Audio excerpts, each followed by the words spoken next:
Hello, everybody, and welcome to the Unwelcome Podcast. I'm your host, Mark Owsley, and I'm joined today by the Paul D. Rossi. How are you doing, brother? Good, man. How are you?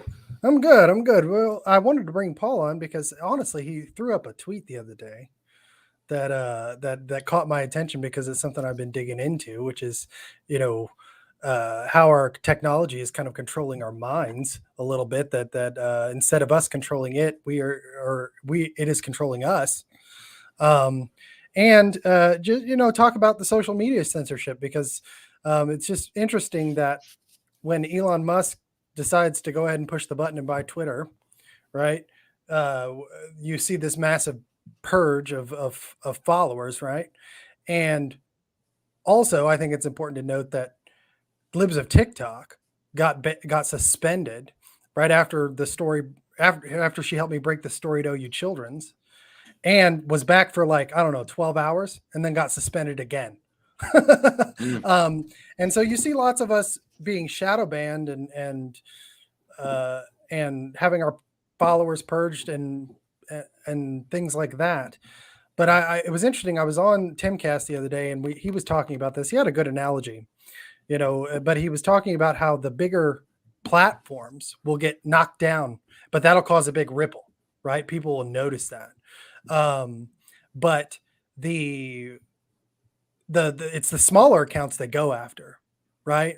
Because those are the ones that make the grassroots change, and if they can really affect the narrative if they get too far up into the stratosphere, because we're the ones on the ground, right? And I think, Paul, you experienced some of that for a little bit. I know that you had a copyright situation, or was it a copyright situation that got you kicked off Twitter for about a month or two? Yes. It was an interesting thing, and I was not. Part of this was just I wasn't really savvy about how Twitter worked, and some copyright things that they're very sensitive about, or how vulnerable I was to larger entities sort of becoming aware of me and using what I'm pretty clear and my lawyers are pretty clear of fair use, Mm-hmm. to go after me, even though claiming that it's not fair use. So Twitter pulls the trigger first, and then lets you sort out, kill them all and let God sort them out, basically. Right. So they're not gonna, if they get what they consider to be a legit claim from a major professional organization or corporate entity or media company, they're just gonna act on it, Mm-hmm. and they blocked me, and so I actually got blocked for sharing short, what's called de minimis clips of a professional conference that the National Association of Independent Schools held Mm-hmm. in last year around January. And then January of 2022, I started sharing some of those, and then I got locked out. And that was the first offense. So anyone who gets locked out for any copyright, just be careful, because you have to contest them, even if you delete them, which is what I did. I just kind of deleted them and went on with my life. But that actually counted as the first strike. So what I should have done is contest those, because when it happened again, they said, that's it, you're permanently banned. So I had to, hire a lawyer. I had to really research copyright law myself and get into it and file a substantial reply, counter Mm-hmm. notice, it's called, for every single one of the clips. And it just chewed through a lot of time. I think it took me about 18 to 20 hours, and it's a decent amount of funds to get it eventually to happen. And I had a lot of support. Peter Boghossian was supported to get me back on, and there was also another organization that helped out. So it's an ordeal, and not many people just have the patience or the time or the money to do it. So they kind of just see it as, all right, we're going to whack-a-mole this guy. Yeah. We're going to, knock him out. And then when you file a counter notice and it finally gets accepted, and there's Twitter's a black box. You just have to keep trying different things, combinations of things to trigger whatever their little filter is on their email to actually execute a legitimate review. And then once you Mm-hmm. get a legitimate review, you wait 10 days, and then they have the opportunity, the party who originally complained has the opportunity to actually file a legal claim, which they're not going to do. I mean, Right. I'm not going to dare him to do it, but I would say that would be a very poor investment on their part, because I'm fairly certain I had good representation that was just fair to use. Right. Well, Um, and I think it's interesting that you mentioned that this is all about you posting something from a conference, because uh, I don't know if you've met Courage as a Habit, Alvin Louis, mhm. that group, but when he broke out with the Ask Us stuff, he came on he came on this program to talk about it, and when he did, I mean, within a few hours, I was suspended from YouTube for clipping a video that is on YouTube. Mhm. It was not a copyright infringement, which means I wasn't monetizing it. But they said that it was a medical. What they say, it was basically COVID misinformation. Oh, right. Okay. But again, it was a very reputable source. It was a lecture, and that video is still on YouTube. Mm. So, and then Mhm. he got knocked off Google and Amazon, and I got my first suspension from Twitter. After, I mean, and you've been around me on Twitter for a while. I come from the James Lindsay school of Twitter, which means there's probably more things that they could have found in the ether to suspend me for, but they said it was gratuitous gore, because I posted a picture of what was happening to these kids, and and it's so Yeah. funny though. In the explanation, they admitted that it was mutilation, that it was human mutilation. And I was like, well, Mhm. this is the after effect. But Right. Right. It and is what it and is. and in addition to this, the next day after this all happened to Alvin and me, the Federal Department of Education puts out this hastily put together video praising school counselors.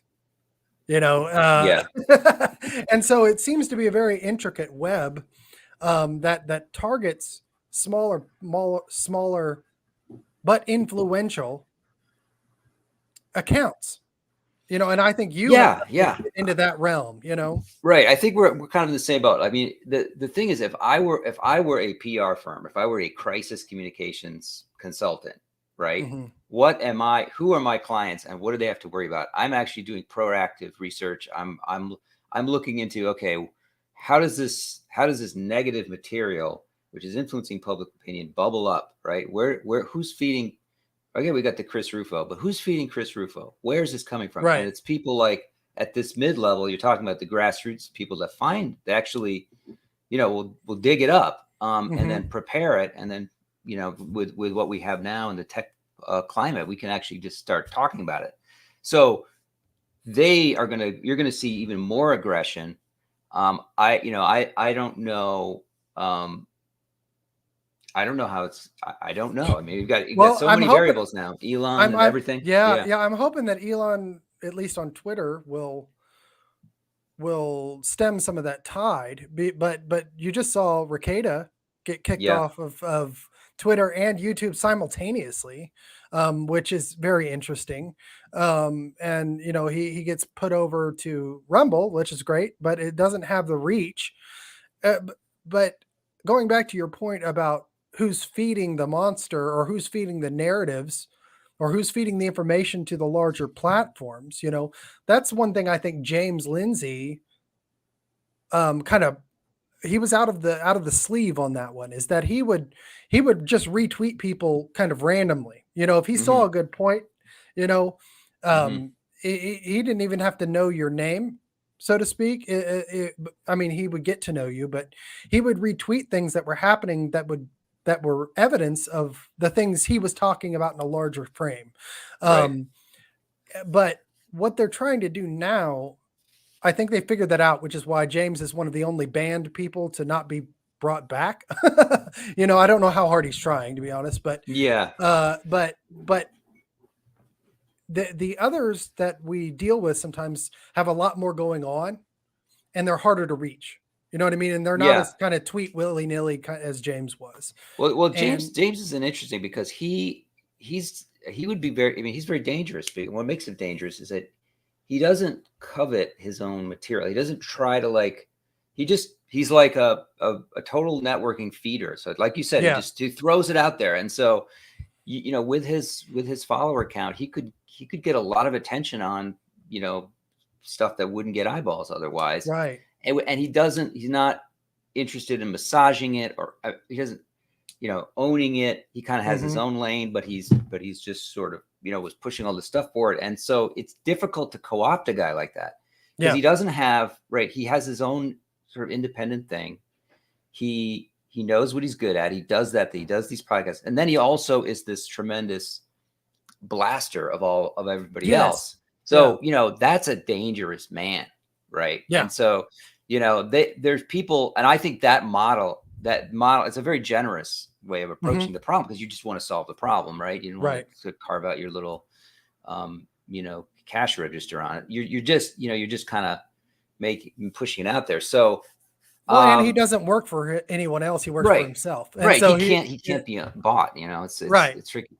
And that's the interesting thing now that I'm seeing since he's been gone, specifically because he was that for us or for me and for you, I think for others, is that now what happens is anytime you get play as a mid-level account, I don't know, I start seeing more attacks than I did Yeah. before. You know what I mean? Because they know you don't have that kind of umbrella. I called him, an angel on our shoulder. It's like if Right. we got into I don't have a trouble. gang. Yeah. Right, yeah. Where's It's our like gang? Yeah. and actually the gang is kind of splintered elsewhere. It's like you don't see as many people because he kind of held together the algorithm in a group. Yeah. That's how Twitter works, right? You have the woke Twitter and they all kind of stick in their algorithm. You have the conservative Twitter or even the MAGA crowd, but they're separate from what James was, and we all kind of sat there. And Yeah, it was but a big now, node. It was a node, and then so they went after the node.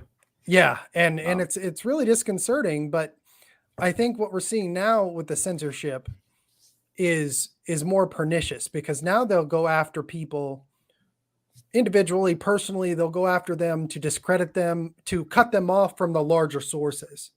You know what I mean? That's what's happening now too, is that either they'll ban you or suspend you like they did with you, right?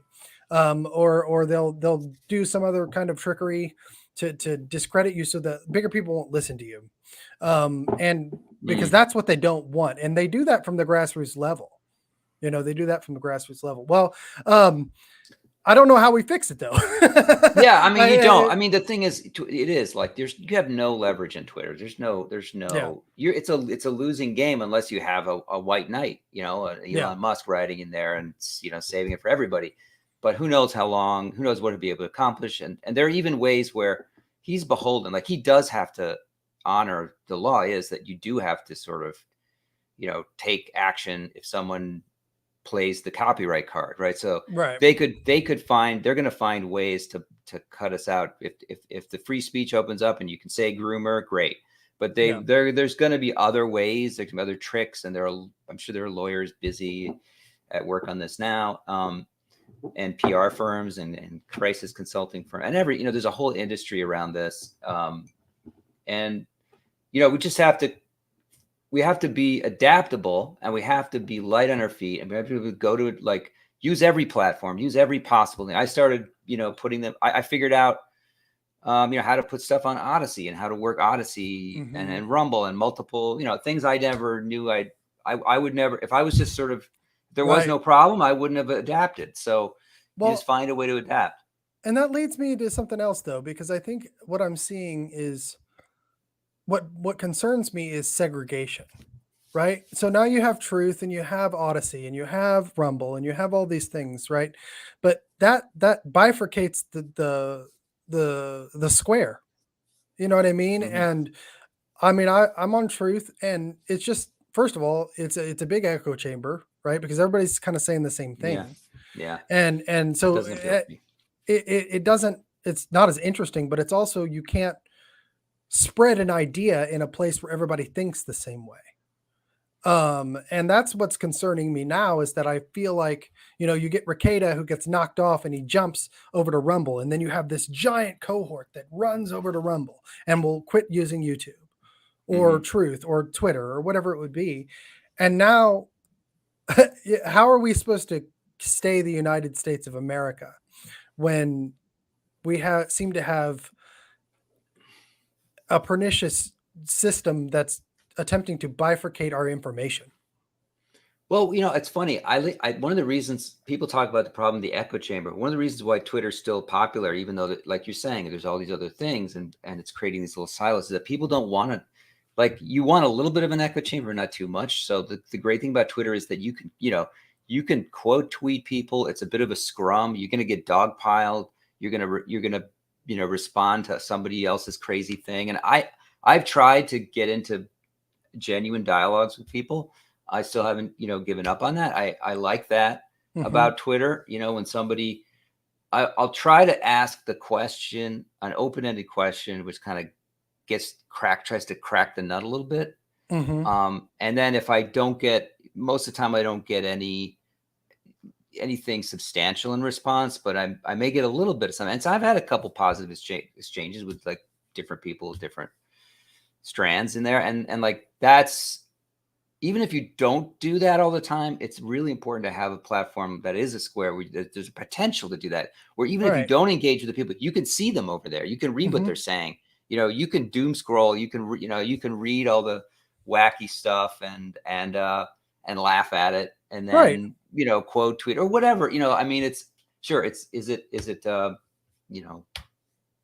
elevated debate? No, but it's that's not. Twitter, right? But like, that's kind of you need to have a little bit of that interaction, right? Even if it's just like hating people is still a conversation, right? Yes. Like, well, and that's the thing. And it can lead at times, at least, to not hating people. Right. Sometimes, you know what I mean? Sure. And that's the thing that we want to try to do. But I think that Libs of TikTok is the kind of case study in this, because TikTok is a younger platform in general, right? And it's a different kind of platform. And everybody on Twitter is plugged in as we thought we were, right? We had no idea what these people were saying. You know what I mean? We had no idea to the extent and to the level these things were going. And I think that's why they've consistently gone after Libs of TikTok, is because they broke down this segregation between the two. And they don't want, whoever they is, okay? The regime, as James would call them, right? They don't want that wall broken. So that you can see what's happening on the other side of the coin. And that to me is concerning. It just is concerning that we have this kind of artificial, border wall between these platforms that seems to be being reinforced a little bit by both sides, right? Because it's immediately what you say, it's like, okay, oh, we got banned. I'm going over here. Everybody go with me. You know what I mean? And I'm not coming back. And it's like, oh, come on. I would love to have you back. You know what I mean? Yeah, I think that strategy fails. I think it's kind of a failure, because people leave, and then, I mean, maybe it works for those people, but like, it doesn't improve things. I think it does create these little atomized blobs. And I like the meta blob. I like the big blob with all the different messy stuff in there. Right. Well, but that's the classical liberal view, isn't it? Yeah. I mean, to get in there and slog, right? And to avoid, I mean, you're always going to have those people that will go after you personally to win an argument. You always have those people that will dogpile you to beat you with numbers. You will always have those people that, the bots that just you say the wrong thing outside of their narrative, and they'll get after you, right? Hopefully Elon will take care of that, at least some of it. But like you said before, I think all of that is worth it. Yeah. I want someone to chew on me and scratch at my scratching post. And I think of a conversation I just had a dust up. It was a month or so ago with Jason Littlefield, right? Jason Littlefield is one of the best guys ever, first of all, right? And we had a conversation that we were kind of digging into on Twitter, and it looked more like a contentious conversation than it was, but it helped us get to the heart of where our disagreement was, and then we brought it over to YouTube and we talked about it for 2 hours. You know what I mean? And that's what I think we should be able to do. Right. Because even amongst friends, right? Totally. Yeah. I mean, I think it's important to have antagonists. I don't think it's important to have enemies, but I think you should have antagonists and be clear about who they are, and engage with them as antagonists. Then you can have disputes among friends. You can have every possible permutation of, and it's healthy to have lots of that, right? Yeah. So, let all of the different permutations happen. I think it's funny because there's a new product a friend of mine's working on. I don't know how much I should say about it, but it's sort of it's called Weave. I don't know if anybody's heard of it, but it's like a Facebook, but there's like different sort of concentric circles and friendship levels, and then you have to sort of upvote people to move them into your inner circle. And I think we need something like that. Maybe not that, but something where you can cultivate relationships with people online and have something where you could actually, these are the people online that I've met online that I would like to meet in person. Like I would like to work with these people.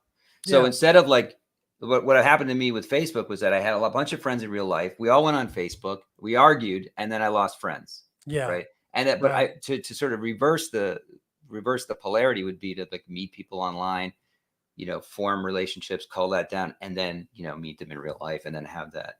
So it's like kind of like cultivating your own algorithm a little bit. Yeah. I mean, there's this, people want to make this platform that will facilitate that, and not be a sort of either or, like right now it's incredibly borderline, right? It's like somebody says something and you're like, you're crazy. And then like, you block that person. Right. So we need to find something which is not like all or nothing. Yeah. Well, it just keeps the lines of communication open. Yeah. Right? Like a quasi block or a semi block, or, talk to me. Show me again show me what this person is saying in 2 weeks. But like, I've had enough for now.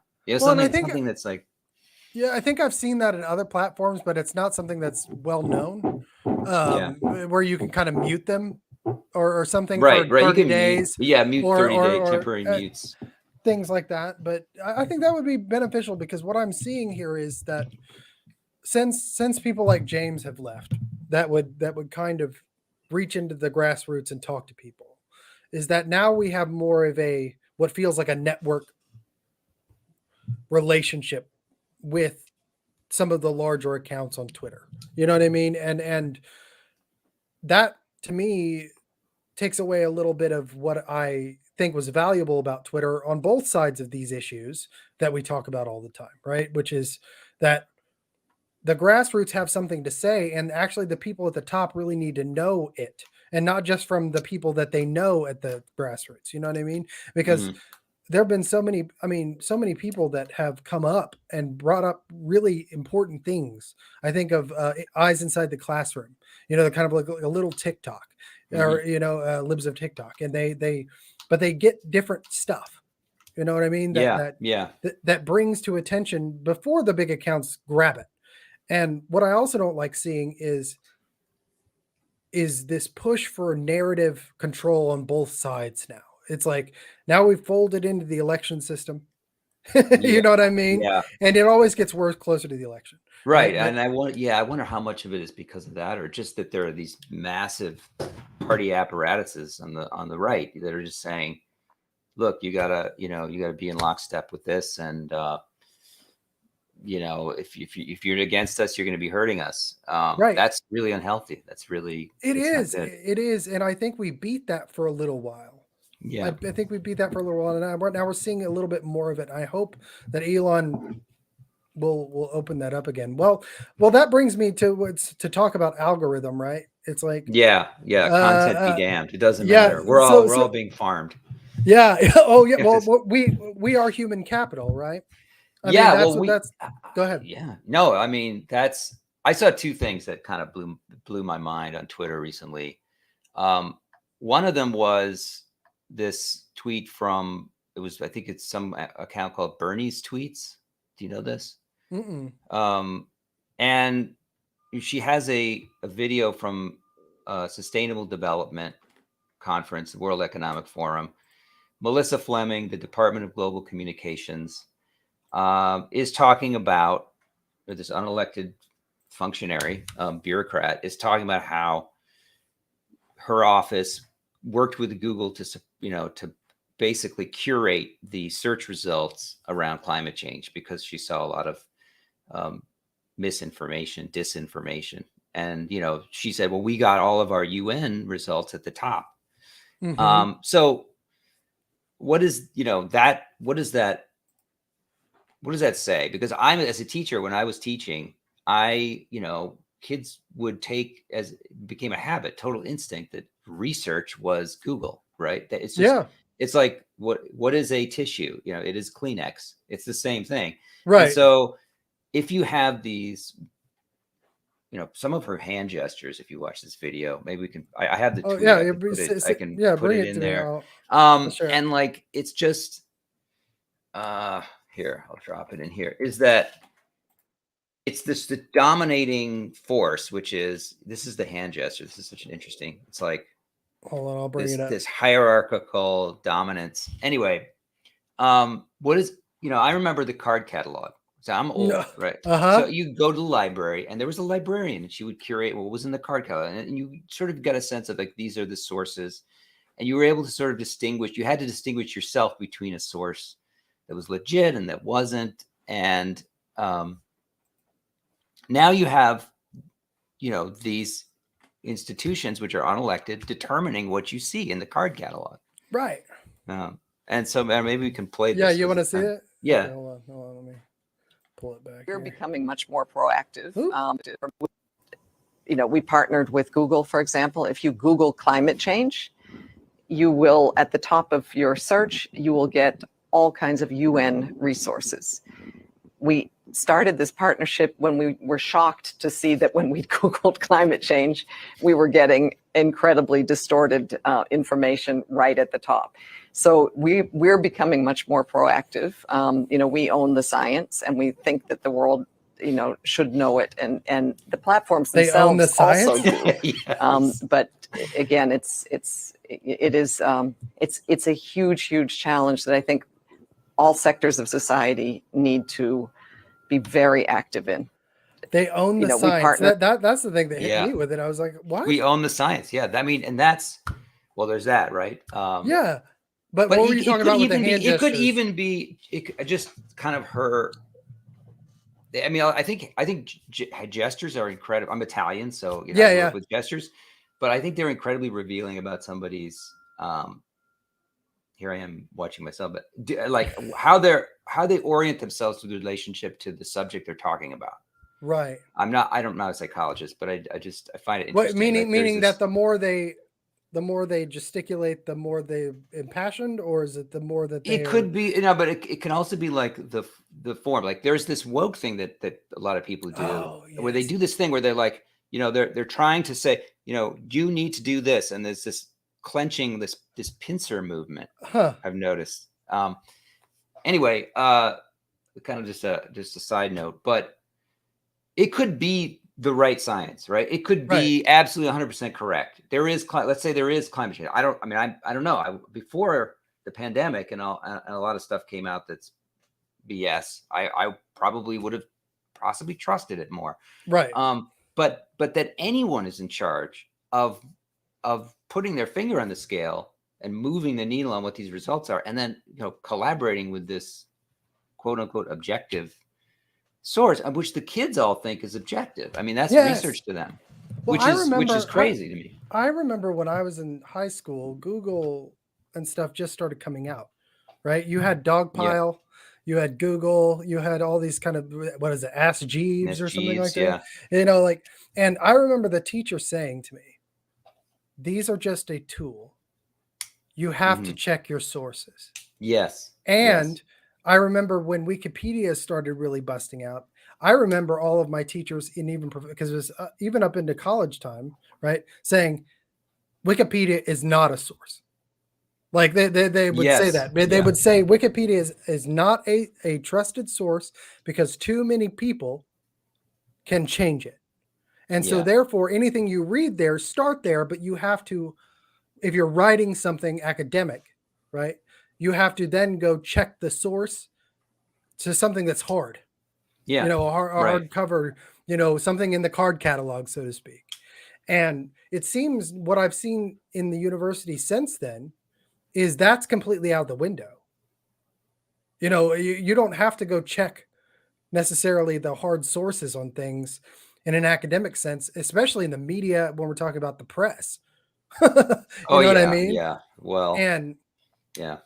but in terms of putting their finger on the scale, that when she said that we own the science, because I We think own the science. Yeah.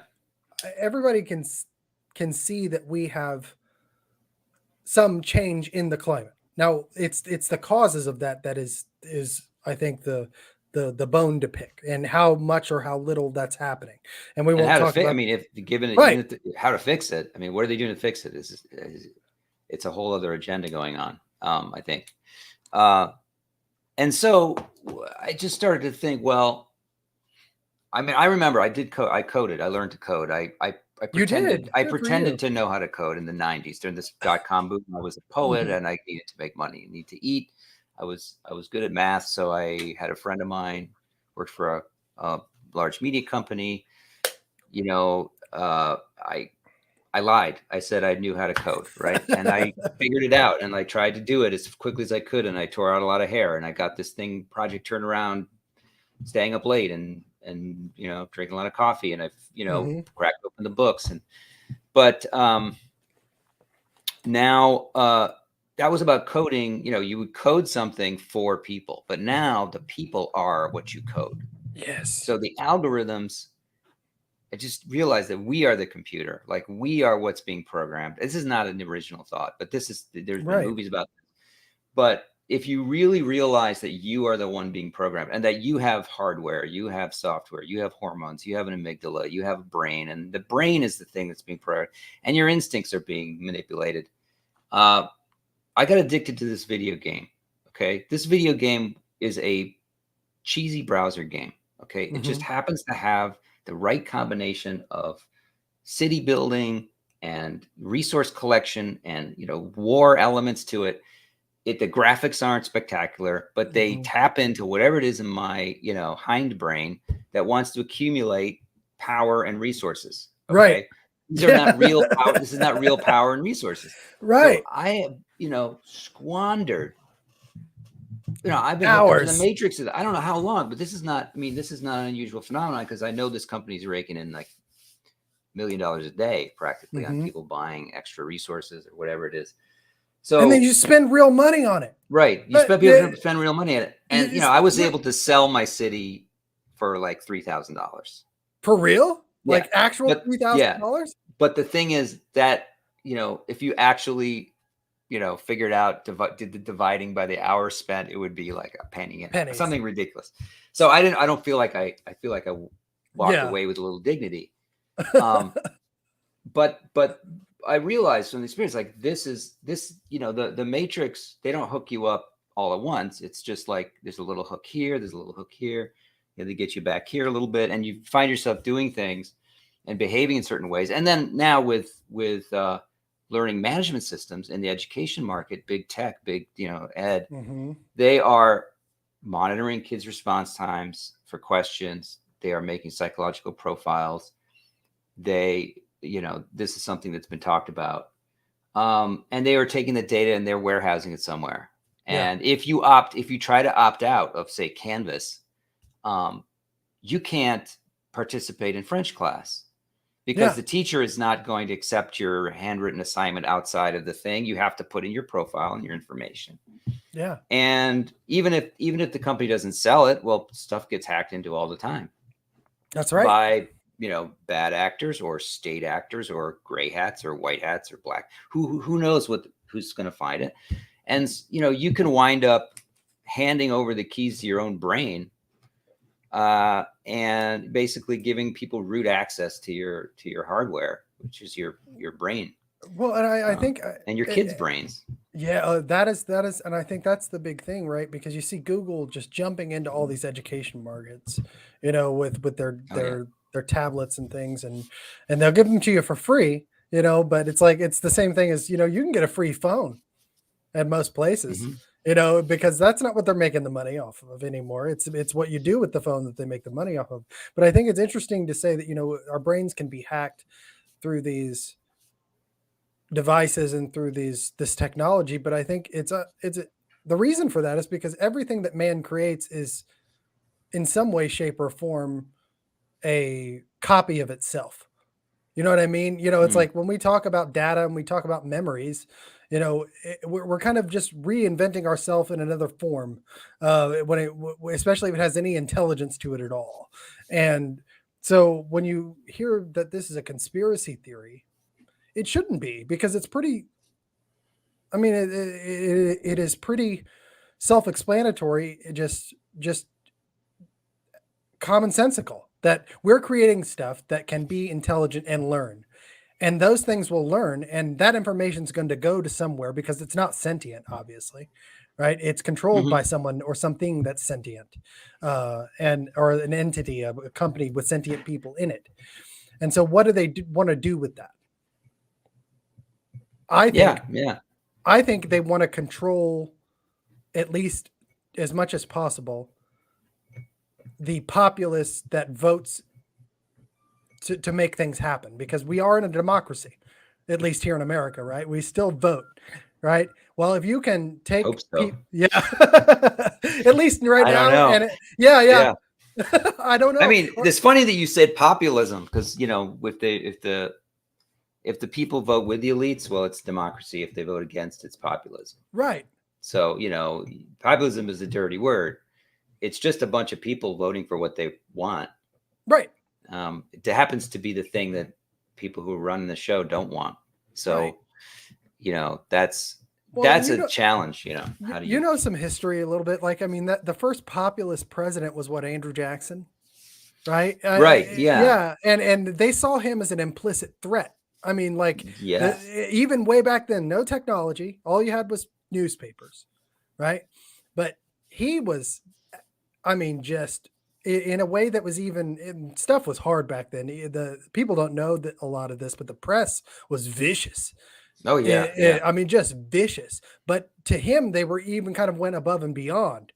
Talking about his wife, talking about his past relationships and things like that. And we're talking about a guy who, I don't know, had like 27 duels or something. He was a hard guy, but they call him like Old Rattler because he had so many like buckshot in him, like when he walked. Right. Yeah. He was, but he represented, and they fixed an election against him. Just to point that out. This is Andrew Jackson, not anything before. Just so I'm talking to YouTube here, but we're talking about Andrew Jackson. They fixed an election against him. There was a kind of a grand bargain or whatever that happened. Well, that was Harrison later on, but they in the House of Representatives there were 3 candidates, and he won the popular vote, and they kind of kicked him out of it, but the elites, so to speak, were very scared of him, and so they robbed him of his first election, which made him really, really upset. And what did he do? He went right after those institutions like the Bank of America and stuff that seeked to kind of control the apparatus of currency. And so populism has always been a threat to the elites in America. Oh yeah. And it seems the reason why that is because most people want things from both sides of the spectrum. Would you agree with that? Because we would vote for stuff that some Democrats would want and some Republicans would want, and that doesn't go into the narrative. Right. Well, you know how like things that start out as having that kind of balance and that cooperation where you have that connection between the elites and the broad base, right? And we sort of had that partly because we had a war. Nothing brings people together like war. But then, over time, what happens is the cream rises and separates, and then you get this sort of vertical split, so the horizontal split, and then you have what we have now, which is just this kind of oligarchy, which protects its interests and manages consent and does all the things. But so if you were in that, you have to really think like if you were in that the apex of the pyramid or level or however you want to structure it. What would you think about somebody that you didn't have your hooks in? automatically be antagonistic with them, even if they were completely benign. Yeah. Even if they had no bad intention, they just were like, oh yeah, I just want to do things my own way. You know, I don't really want to get involved in all this tech stuff. I just want to be over here and, you know, have a garden. No, like Mhm. you would probably think, well, but what are they doing over there? Yeah. Is it really? I mean, we have no contact. We don't know what they're doing. We need to know what they're doing. Like And you would immediately what could start they to do want later? to, yeah, You what could they know? do later? They're kidding. Yeah. I don't know. We can't, if we don't know what's going on, we don't know if it's ambiguous and we might be a threat, you know? So Yeah. like it's just human nature. There's no conspiracy there. I mean, there's a bunch of people with a certain number of interests that are organized. And then there's a consensus that builds around Mhm. managing, you know, the people who are on the margins, either of belief or of, you know, involvement in the system. Right. And so Yeah. there's this duality. We're like, oh, well, they're the rabble. You know, we need to control them. We need to manage them. We can't let them get too close. And then if they do something that we can portray as crazy, well, then we can get people scared of them, and you Right. can occupy themselves with fear of each other. You know, there's all of these tools. There's all of these ways. So, but there's nothing more sinister. I mean, it is bad, but like, there's nothing more sinister about than saying, you know, if your mom tells you to smile, you know, it's a good idea because it's a way to manipulate. I mean, it is a way to manipulate people. Yes, Just it is. one-to-one, like smiling. People like it. People Mhm. like it when you smile, or the fear, right? gestures. The gestures, the Right. reactions, like Mhm. this is all very human and natural. Like, but they have these consequences, these tremendous consequences, because you know, we have states with armies and power and police and FBI and, you know, jails Mhm. and justice departments and things where the levers that they have to pull are people, you know, it's life or death. Yeah. Uh, Well, so and if it goes into a larger agenda, that's the thing too. And going back to connect a little bit to what we were talking about, James Lindsay kind of broke that silo down in that mhm, way mhm, that made it really difficult for them to necessarily control who gets to the top and who's saying what, right? And yeah, so what I'm concerned about, honestly, what I'm seeing is that there's this level of oligarchy developing on both sides of the spectrum now. And I'm not accusing anybody of anything, but I think it's a little bit natural. You always have a hierarchy, right? You always mm, but who pulls those strings and who decides what goes out and what doesn't and when is part of the issue that I think we're dealing with, or that we've all been fighting on the left, right? mhm. It's do we want to recreate that same thing in our own spaces? I don't know. I somebody may want to, and if they're the person that does sit at the high atop that thing, we got a problem, because then, you know, now there's a reinforced narrative that they're the ones that aren't going to do that. You know what I mean? Yeah, I mean, I wonder how much of it is it going to be created, or has it always been this way? You know, Yeah. I've kind of this.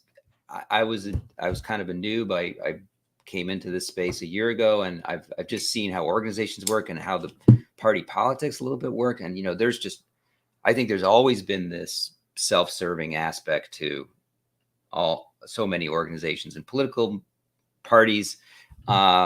You know, where they're taking advantage of people's outrage. They're gonna aggrandize themselves. They're gonna create relationships, and then they're gonna profit from those relationships. And it's the oldest story in the book. It's you know, it's where the sausage is made, and it's who you know. And Yeah. this is not New. new on the right. Yeah. Well, Okay, this is not new that's why I brought anywhere. up Andrew Yeah, Jackson, because it right. existed back then, right? Yeah, yeah. This, and again, all of those systems were created from the mind of man, and they kind of copy man's, you know, ways Hmm. of doing things. And now we put that into a phone, or we put that into a computer, or we put that into a social media platform, right? Yeah. And it's mimicking that. But there's this separation that's happening now Yeah, I with mean, it. the perfect human being in the eyes of the elite would be a vegetable, right? Yeah. You want a vegetable because you want something that's predictable, that will grow in a certain direction. You can probably scaffold. They're not going to be motile. They're not going to run around and go somewhere you can't. They're not going to leave the greenhouse or the farm or wherever you have them, and they're just going to. You can you can reap their resources they produce, and you have to tend them. You can't leave them alone. You can't let them grow wild, but like you can, you harvest them, right? You harvest, and so we're being attention harvested. It's not like the Matrix where we're like batteries or something, but our attention and the attention economy is what's being culled. I think battery is a decent way of explaining it, because you are, well, I think they say it best, you're human capital. Yeah, human. Cha-ching.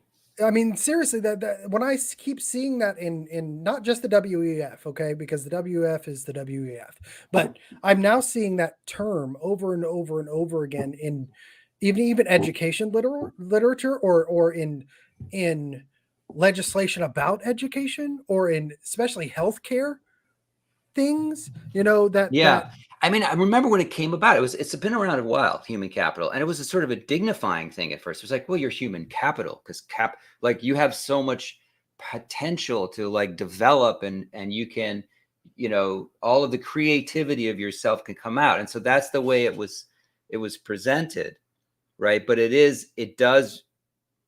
So it's like, the way they talk about it is like this noble thing, right? It's good to be human capital. But we want to. I used to work in human resources. It was like, oh yeah, we need to appeal to the people's potential to bring value to the organization, or however they put it, right? But it's actually a lot more mundane, right? And it is reductive to like your value, right? To this unit of account, where we don't find that your human value is of tremendous worth to the organization, right? Or just you got to look at it the opposite. Look at it inside out. So it's very. Is it funny. Your personhood, or is it what you can produce? Right. And so but what I'm saying is that the way it was sold as a phrase initially was about your personhood. They tried to say, well, you know what, we're capitalists, we care about capitalism, but you're capital too. You get to be capital. Yes. Don't you want to be capital? But that's a bait. It's a definite bait and switch, though, because the first time I heard the term, and I'm not as familiar with it as you, the first thing I heard was slavery. I'm coming from a guy who was raised very conservative, so I'm not talking about like, I have a problem with businesses or anything like that. But when I heard the term human capital, it just made me think you're monetizing me. And in a business sense, that makes more sense, because when a company hires you, they put an investment into you, right? So therefore, that makes sense. But now when you start bridging that out into health, and you bridge that out into education, that these are not things that are supposed to produce capital in the nth degree, or as the primary focus. Right. These are things that health is supposed to produce. What? Health. Education is supposed to produce educated populace. They're supposed to teach you things, or how to think, right? And going back to your video game, I see this now because there was a WEF study that I read about the use of Minecraft in kids and in education. The game Minecraft, which is where it's the most horrible looking game I've ever seen. I mean, you could have played this thing back in the 80s, and but I've seen kids, my stepson will sit and watch other people play this game for hours. Yeah, totally. For hours. And I'm just like, what is it? Because it doesn't hit my amygdala. It doesn't hit my lizard brain the way it hits his. I think it might be because of the graphics or what. I've tried, but I can't get into it. But they said in this study that this is a form of social emotional learning. Right? That's what they said. They called it, and that we've taken great efforts to get this into schools, to teach, the importance of right. Yeah. I mean, I look at it like virtual Legos, kind of, but like it is controlled in a way that Legos are not, right? And it is surveillance. The surveillance potential is there in a way that Legos are not. So that's part of the tech part of it. I grew up playing Legos. My mom would leave me alone with Legos. I'd be happy as a clam for 3 hours, and I'd have something at the end of it that I would show my family, and they would be like, "Oh, wow, that's amazing," you know. or they could come and play with me, right? You don't need a skill set to play with Legos. Like my mom could sit down and we could play Legos. So make things, right? But like when it's virtual, you have a central repository, you have, these worlds that somebody else is hosting. You have all kinds of monitoring crops into it. It can be, but you also, can be culled. It eliminates imagination, though. So with Legos, you had imagination, right? Like you would build a moat and you'd build a castle, but in your mind, it's different than that. It's the world you wrap around it. You have the object, you wrap your own kind of world in your imagination around it. And you would also have the real world issues to have to problem solve. Minecraft does not have that. You can jump over buildings and jump down things and yeah, that's true. Like strength to weight ratios, and like right. You couldn't build something that fell over. Yeah, I mean, it was tactile. It was in the real world. I mean, I don't know whether Minecraft. To be fair to Minecraft, they may have some of that. I don't know, but I've been in kids' Minecraft worlds. Like I was like, what are you guys doing? Aren't you working on the assignment? No, we're in Minecraft. They're all in this Minecraft world they created. I went in, like, well, let me see what you got. And so I went in there, and it was incredibly intricate. Like some of it is really amazing. It might be just a different thing, but to me, it's the way it could be leveraged. Yes, yeah, and like the way they can feed into and they can surveil you. Yeah, I don't know. There's just, and it's not. Well, and I think that was the other thing they have, and this was connected to this study, was they were talking about wearable devices that can judge your students, and they're using these in China right now. You know what I mean? This isn't pie in the sky. This is something that's actually happening. But that will monitor your kids' anxiety level, their reaction to a test, a question, a problem in real time. And I think that's what Minecraft is doing without the wearable device, because you can tell if you get upset about something, your click measure is going to go up. You know what I mean? If you experience a situation, and these are the things people never really think about, but you can have the same thing on Twitter. It's like if you're getting mobbed, your tweet ratio is going to go up, right? Or if that happens as well. So I think it's the emotional learning part of it is not so much the kids learning how to act emotionally or how to manage their emotions. It's the data learning about your emotions and how you're reacting. It may be that SEL is really just a way to create docile behavioral parameters for people, right? So if you function according to this meta scheme where your emotions and your relations to other people are sort of corralled into this sort of field, well, then we can actually, work with you. You become a behavioral terrain that we can manage, right? We can say children that have this are less likely to do all these crazy other things, because really, like, they're just human beings are a black box to an algorithm. Like they're just you have inputs and outputs, right? But we know that if we do this to the kids, their outputs will be constrained and manageable. And then we can really go to work with these kids. Like we can figure out, what keeps their attention, how to keep their attention, how to make them little machines, and I think that is what's driving. Like there are nefarious things going on, but there also is something, Dostoevsky wrote about, that is instinctual in the human will, that we are, there's this famous thing, I think it was in Notes from Underground. I could be getting this wrong, but it's like where he says, man is not a piano key. Yeah. We are not meant to be played.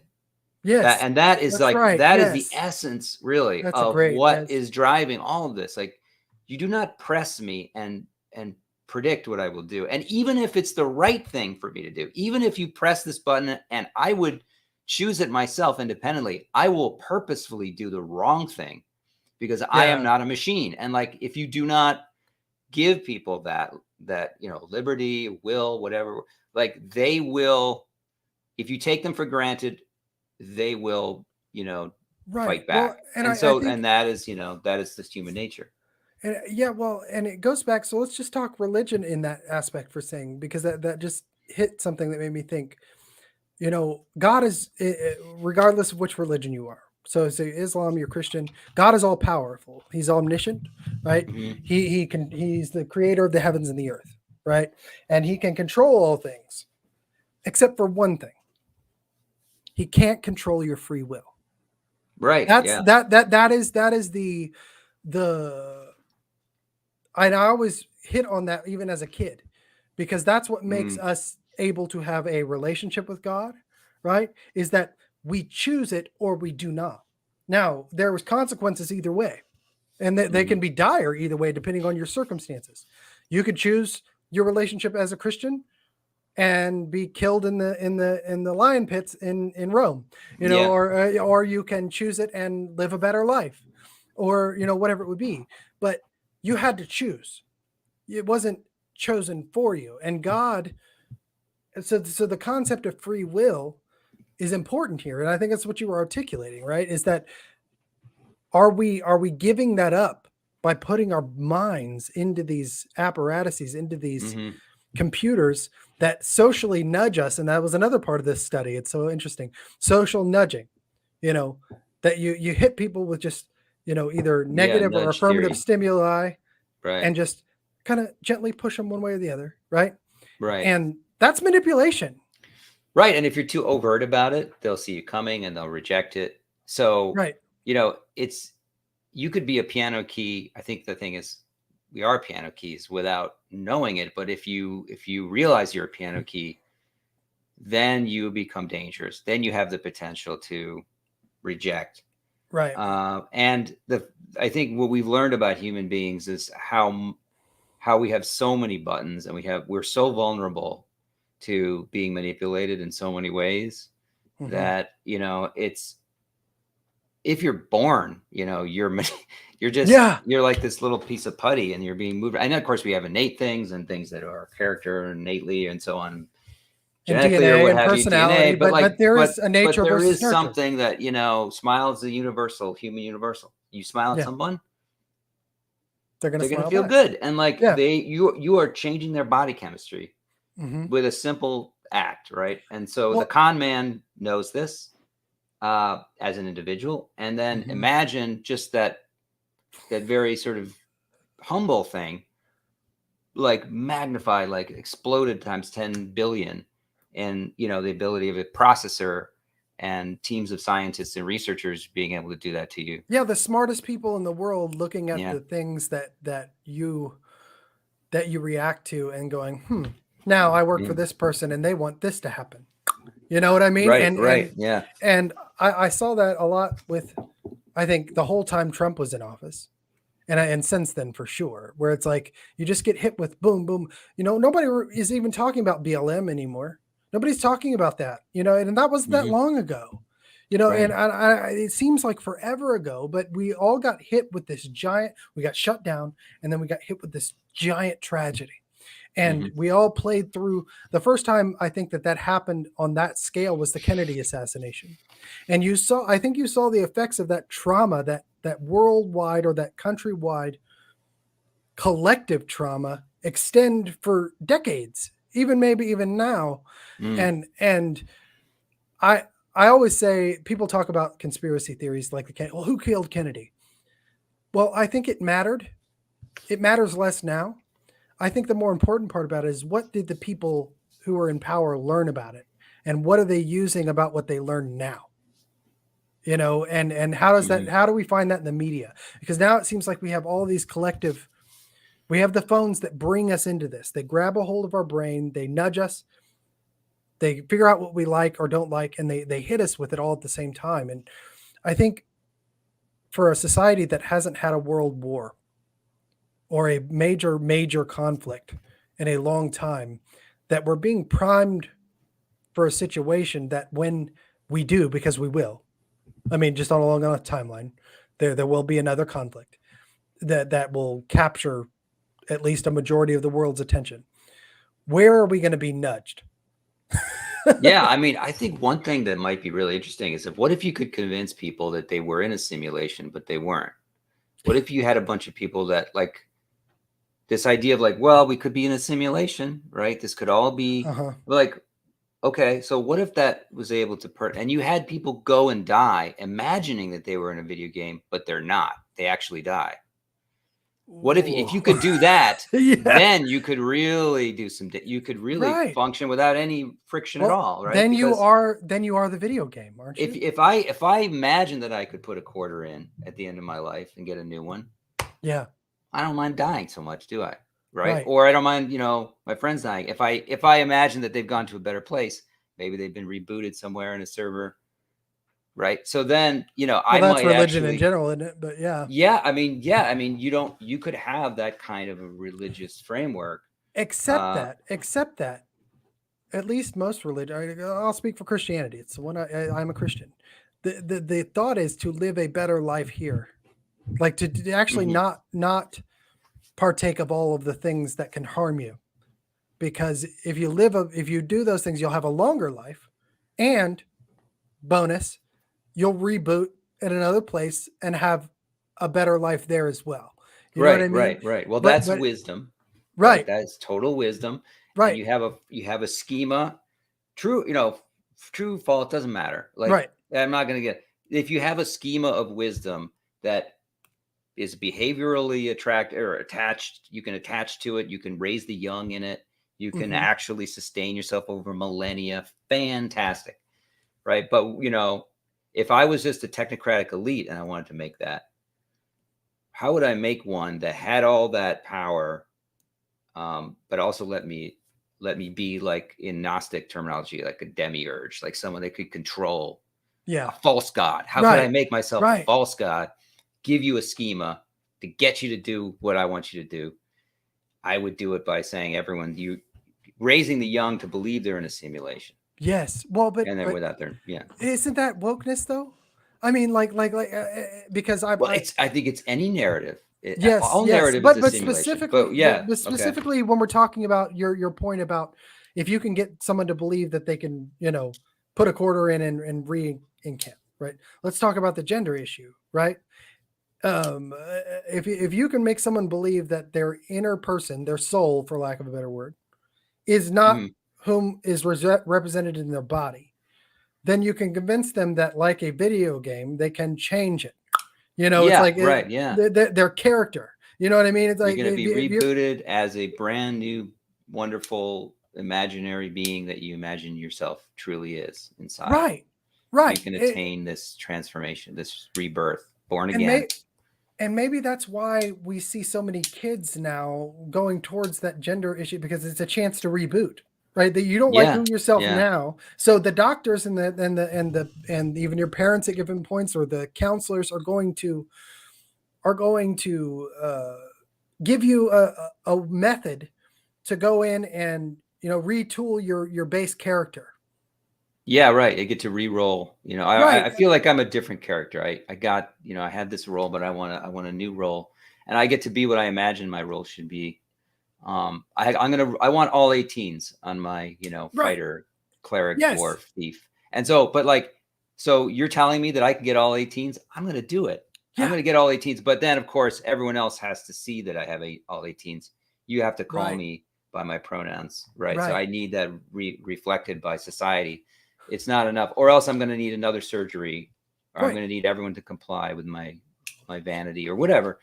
Yeah, or when people stop noticing, I got to change my pronouns again. You know what I mean? Yeah, I got to bifurcate again. You're never. What is that thing where there's always infinite halves? Is that Einstein? I forgot about that. You can never actually close a distance because there's always infinite halves. Oh yeah, Zeno's paradox. Right. Yeah. You always it's an asymptote. I mean, the paradox is that it should be an asymptote, but it's not, because you always do get from to point B. Right. And calculus kind of solves that problem. It resolves the paradox. Yes, but it seems like disagree. But yeah. But it seems that we've taken that paradox and put it into identity a little bit here, because it's it's a constant bifurcation. So therefore, you never can get to one's true self. You never get to the end where you're perfect. You never. Go ahead. No, what's the first thing? I remember have you ever played like Baldur's Gate, these D&D? Yes. Yeah, I was just thinking of that. Right. Yes, okay. So you re-roll, And Mm-hmm. I got pretty good scores, but I can re-roll again, right? So you would just re-roll. The act of re-rolling once means that you want to re-roll as many times as possible to Right. get an ever more perfect, like you're saying, Right. Except approachable you're to doing this. it with, like you said, not your video game body, but your real one. Yeah, your real game Your real body, game body, your real your real simulation. body, your Yeah, real, yeah. yeah. Uh, it's you made me think that there's a lot in common with gender ideology and the way it's practically playing out with this.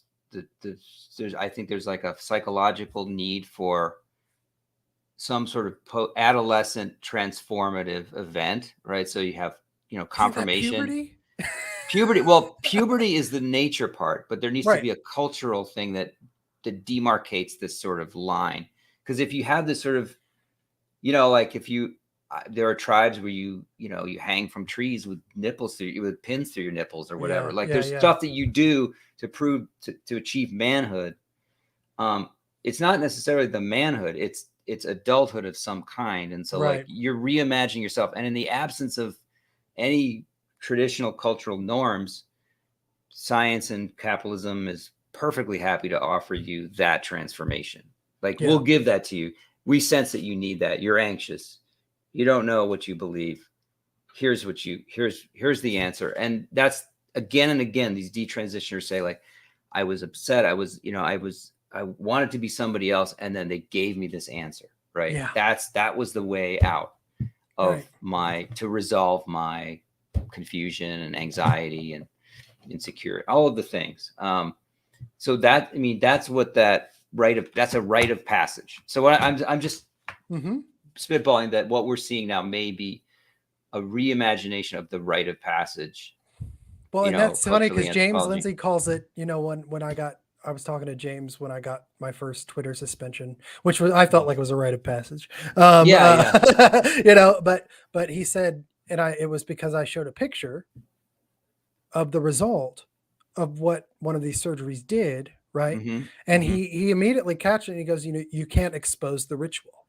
Right. Without that, your crime was decontextualizing it. Yeah. Right. Right. Like, how, this is just, if you looked at these images and you didn't know the reason behind it, you're actually dehumanizing the person because you decontextualize the ritual. So, like, same thing with abortion, right? The abortion Right. fetuses. Yes. Ugh. Well, You're taking it out of context, right. And I hit against, people in the unwoke space where we're a diverse group. We think a lot of different things about a lot of different things, right? But somebody that you would know, I don't want to really bring them up, but they were very anti the abortion issue, or abortion being overturned, Roe v. Oh yeah, Dobbs, yeah. And I just brought up the point that I see Roe as one of the first postmodern court rulings because of what you just mentioned, that you redefined something, that was, for most of human existence, seen as a person. And you can think what you want about abortion. That's not what I'm talking about. But what I'm talking about is the actual, okay, what is the thought process that went behind Roe? And that was all rooted in penumbras and penumbras of penumbras, right? It was, herein lies the right because we've redefined what life is, or where life begins, kind of out of thin air. I mean, at least in terms of the law. And that, to me, led to this situation because progressivism progresses, right? And it can only really go one direction, at least the way that those who have a control over it, the way that they've defined progressive, being progressive, right? And so that we went from abortion to this point, that it's the natural outgrowth of what you just described. If you're not a person until you're born, then we can extend that line past the time you're born, conceivably. And then if you have a problem with the way you were born, right, we can fix that later on. Even pause it if we want to. Right. Pause. The pause that refreshes. Right. And so it gets really, I see, and then knowing the history behind what Marcuse was doing in the 60s, and where all of that was really coming about, because it was 1972 that all this kind of happened. Mhm. And it just seems like a long march of trying to dehumanize us a little bit and make us, just like you said, the piano key. Yeah, and then, you know, the thing is, there's tremendous power in being the one that plays the key, right? And Yeah. so that you are turned into the key by the person who wants you to be a key, who sees you as a key. There will always be people who are seeing you as a key. The question isn't, you know, am I a key? Am I not a key? The question is, do you care? Yeah. First of all, like, so a lot of people just don't care. They're just like, oh, you know, it's more convenient. Mhm. Or, you know, why do I, you know, sure, probably being manipulated. Fine. You know, like, they're perfectly happy to, and you can, I'm not saying that's even a bad life. It's a great life. You could be very happy. Like, and, you know, maybe that's, some people are like, yeah, I wish I didn't know all this stuff. I would have been happier, Yeah. you know, and that too. And like that, they kind of, that's part of the Well, process. that's Neo in the Yeah. Matrix, right? It's taking the red pill or the blue pill. But again, my concern is, as we move forward, how much time you got? I don't want to keep you too long. I got a, you know, 10 minutes, let's say. Okay, Yeah. okay. But my concern is that we're building another red pill, blue pill system on the right, Mhm. and Mm. those who are, you know, keeping the narrative, I just want to be careful of that, because I know I'm experiencing some of it, and that's local and things like that. But it's just, if you Right, break right. through the It's narrative on, at either point, there's going to be a price to pay, and there's going to be, and you know, like with the situation here, you know, you just came out with something in Minneapolis with the children's hospital. yeah, You know what fascinating I mean? story. You Yeah. know, yeah. Well, tell me a little bit about that. Well, it was really an eye opener for me, because I got to see how all these different strands and vectors impact and act like a real community of people, like, who are parents who are caught unawares by this tsunami of forces, money, and Mm-hmm. political power, and foundation money, and, you know, it goes all the way up, and all the Yeah. way across. And Mm-hmm. so one of basically, long story short, is a school board in Wauwatosa, which is a suburb of Milwaukee, enacted a revision to the sex ed curriculum, which was called Human Growth and Development. Right. So it used to be, you know, your mom, you know, sex ed, your mom and dad, you basically the basics that we all know. And they revised it. They had been working on it for a year with an internal committee and an external committee. The external committee was very influential. They were comprised of medical professionals, connections to Planned Parenthood. Three of them actually worked at a nearby children's hospital in Milwaukee. The gender clinic there, one of them is a co-founder of the gender clinic, and Mm-hmm. they pushed through. They created this revision with all of gender ideology in it attached, based on the national sex ed standards, which you come from Bill and Melinda Gates, UNESCO, to us. And so this, if you read these national sex ed standards, it's, you know, everything from, you know, gender as a separate thing from sex, gender identity, gender expression, and you know, what they came up with at the end, and they gave parents 2 weeks over the summer to review and take a survey on, from August 3rd to August 17th, was Mm-hmm. this thing, which you can go look at. It's linked to in an article that came out for Chalkboard Review. Okay. And it has pansexuality and gender expansiveness, and that there's anatomically correct graphics for kindergartners in third grade. They For start talking kindergartners? kindergarten. Yeah, the anatomic. Oh, So like vulva, they're talking about the vulva with kindergartners. I mean, it's like the whole deal. And what's baked into it as well is activism. So you are activated as a change agent, social justice. So this is not health class. This is something right. other than that.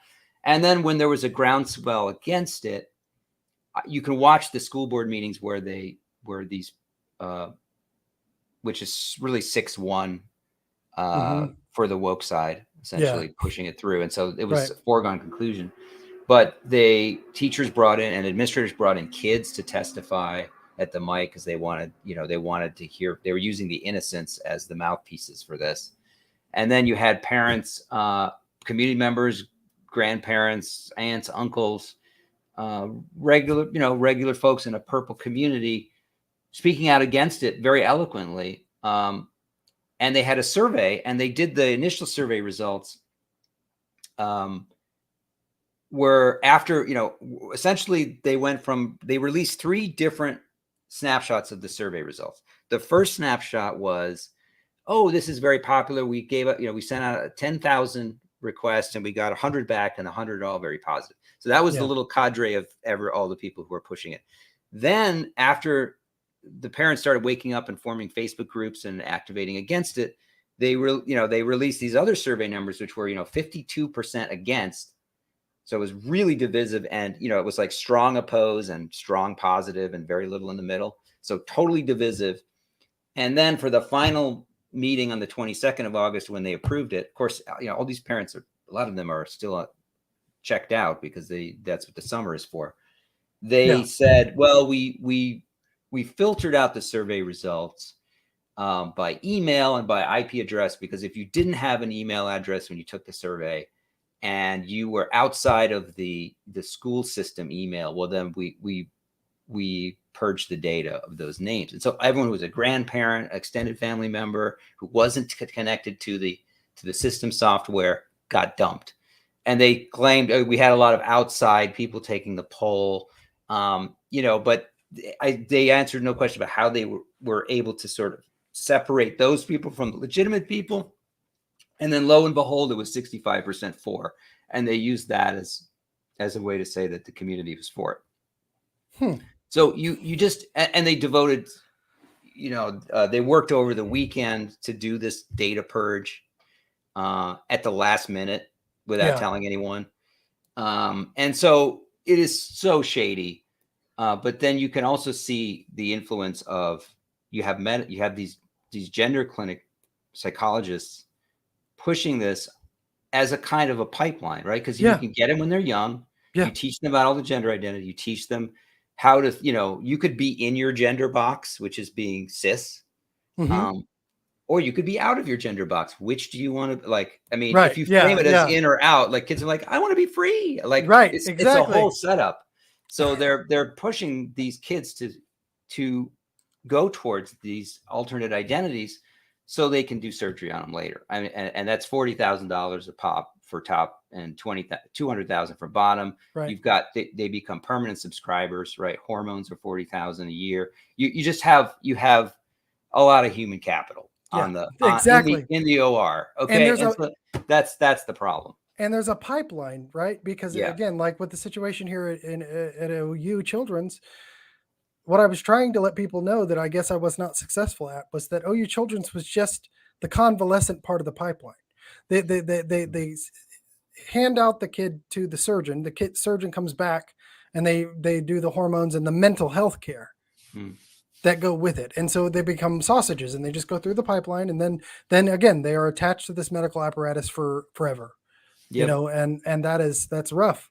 And I hope we can get a handle on it, because otherwise we're going to have a lot of kids that are going to be in a lot of trouble. Well, Paul, thank you very much. I appreciate it. Thanks for having me on, Mark. This is a neat conversation. Yeah, great talking. Yeah, and we'll see you soon. Okay. All right, thanks.